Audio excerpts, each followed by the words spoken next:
Mayat ay agaw takwamil. For today's video, may mga ipaparinig ako sa inyo na ilan sa mga kanta dito sa Benguet. Yes, kaya ko kayo binati ng kankanaay dahil ang topic natin for today ay mga kanta sa Benguet na kankanaay.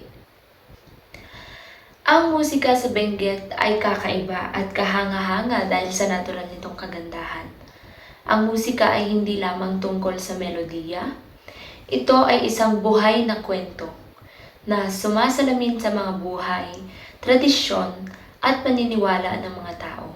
Kaya naman, makakarinig tayo ng dalawang genre na nakakaantig ang melodiya. Dumako tayo sa unang kanta. Ang unang kantang ipaparinig ko ay love song. Ito ay pinamagatang Sidong. Kayo yak laylaydan Ngamanak amuno sa kantumatlaan Mangidaw tam silayan mo Ngum salamat dan si kayo say sidong ko.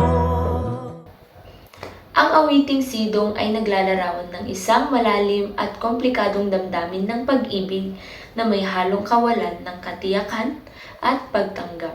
Ipinapakita nito ang pagsisikap ng umaawit na ipahayag ang kanyang tunay na nararamdaman.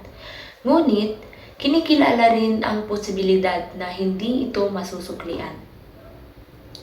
Bagamat may pag-asa sa pag-ibig, handa siyang tanggapin ang sitwasyon at manatiling isang sidong.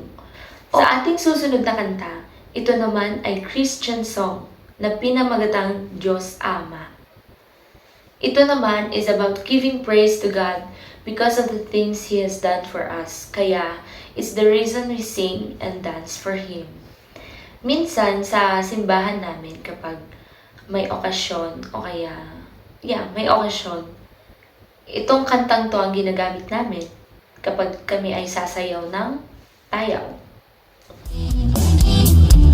Diyos amay wadaagdaya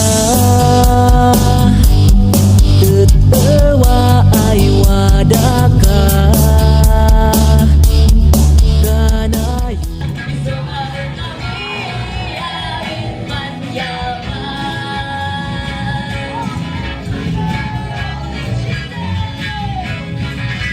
At yan ang ilan sa mga kankanaay songs.